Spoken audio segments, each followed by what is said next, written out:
একবার গোপালের পাশের গ্রামে একটা বড় মেলা হয়। গোপাল তার ছেলেকে নিয়ে সেই মেলা দেখতে গিয়েছিল। সেখানে ভীষণ ভিড়ের ঠেলাঠেলিতে গোপাল ও তার ছেলে দুজনাই দুজনাকে খুঁজে পাচ্ছিল না। তখন গোপালের ছেলে চিৎকার দিয়ে গোপালকে ডাকতে লাগলো, গোপাল, ও গোপাল, কোথায় তুমি? সাড়া দাও। আমি তো এই দিকে আছি, তুমি কোথায় আছো গোপাল? সাড়া দাও।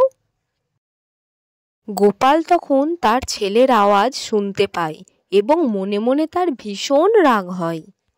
তখন সে ছেলের কাছে এসে বলে, কি ব্যাপার রে, নাম ধরে ডাকছিস যে?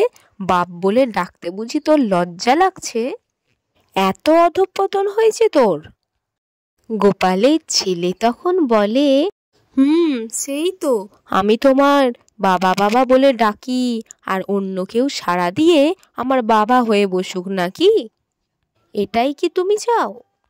ছেলের মুখ থেকে এই ধরনের কথা শুনে গোপাল তো ভীষণ খুশি হয়ে তার ছেলের যুক্তির যথাযথ প্রশংসা করল। আর ছেলের পিঠ চাপড়ে বলল, একদমই বাপ কা বেটা, ঠিকই বলেছিস তুই, একদম ঠিক কথাটাই বলেছিস। এই বলে বাপ বেটা দুজনেই হাসতে লাগলো। হ্যালো বন্ধুরা, কেমন লাগলো আজকের এই গল্পটি ভালো লেগে থাকলে একটা লাইক করে দেবে, আর প্লিজ চ্যানেলটিকে সাবস্ক্রাইব করে দিও। আবার আসছি একটা মজাদার ভিডিও নিয়ে। আজকের মতন এই পর্যন্তই, টাটা।